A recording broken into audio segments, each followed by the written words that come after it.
Actually, towards the end of my usage, I was facing 18 years in prison due to a substantial amount of money that I ended up taking from my parents. Welcome to another edition of Recovery Happens. My name is Patrick Patterson, Center Manager for BW Rock. September is National Recovery Month, and we want to thank you. Today we're going to be sitting down with Nick as he offers hope to encourage recovery. Life for me as a child was pretty busy. My parents encouraged me and my sister to be involved in extracurricular activities.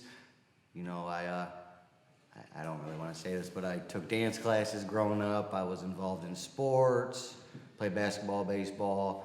When and how, I think for me, before the actual drug and alcohol use, there were some of those traits of someone who could be addicted to any kind of thing. Early on in my childhood, I had multiple pairs of shoes, upwards of about 15 pairs as a kid. I had 3 bicycles. Like for me early on, before the drug use, like I said, like I had a lot of everything. Like I just was never happy with just one. I used drugs and alcohol, I'd have to say on and off, like about 13 years. Like many, for me, it was like the weed, into like the Vicodin, into the snorting heroin, to shooting heroin. Also, you can add some benzos, some Xanax, and some alcohol in there as well. Actually, towards the end of my usage, I was facing 18 years in prison due to a substantial amount of money that I ended up taking from my parents. I ended up getting charged with 8 felonies, and I was facing the 18 years, like I said, but I ended up doing a specific amount of time in jail, about 6 months incarcerated at a county jail, and as an alternative, I went to prison boot camp. So getting out of prison boot camp, I was forced to be on house arrest and have some fancy ankle jewelry. I wasn't allowed to leave as much. Like I had specific times that I was allowed out of the house. I had a friend of mine that I grew up with as a child. He found a specific way to help him stay on the right track, and he was willing to, basically he never gave up on me, but he was willing to kind of like take me and kind of guide me in the right direction.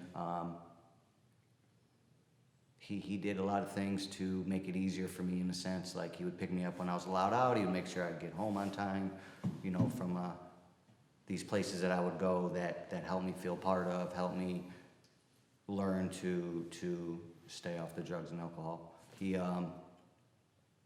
helped me out a lot, and over this process, I was able to do some things to help rebuild my life and help me to feel welcomed and help me kind of find a purpose. And he was there for me. You know, throughout my whole life, I felt kind of alone. He kind of experienced similar things and guided me, in a sense. And through this process, it just started getting better. You know, over time it got better, but I had to just kind of accept where things were at, realize what I did in my past, and to put in some action to slowly, it was pretty slow, to turn my life around. Biggest triumph, I would have to say I had about just before 3 years clean, and I lost my mom to a rare brain disease. And I was able to stay clean and on the right track through that. And that was probably the most difficult thing that I've ever had to deal with in life in general. Since recovery happened to me, it's been a blessing. My whole life has changed for me. I'm able to maintain a job. I have fixed my credit. I have completed 5 years of probation from when I was actively using and being a knucklehead. I have relationships with a lot of good people in my life. I have my father back, my sister, my nephews. I'm able to be employable today. You know, I have a lot of good things in my life today. My legal status today, I have no warrants. I have successfully completed 5 years probation. As far as like tickets or anything like that, I have a perfect driving record, and I've had no tickets or any encounters with a police officer since I've been clean. Purpose today is to help people and just to be an example of a better lifestyle, you know, and how it is and how it can be in recovery. Thank you for tuning in to another edition of Recovery Happens. Blue Water Recovery and Outreach Center is not a state-funded program. We are privately funded by individual donors like yourself. If you'd like to partner with us, please do so by going to bwroc.org and click Donate. We'd like to thank our sponsor, Blue Collar Construction.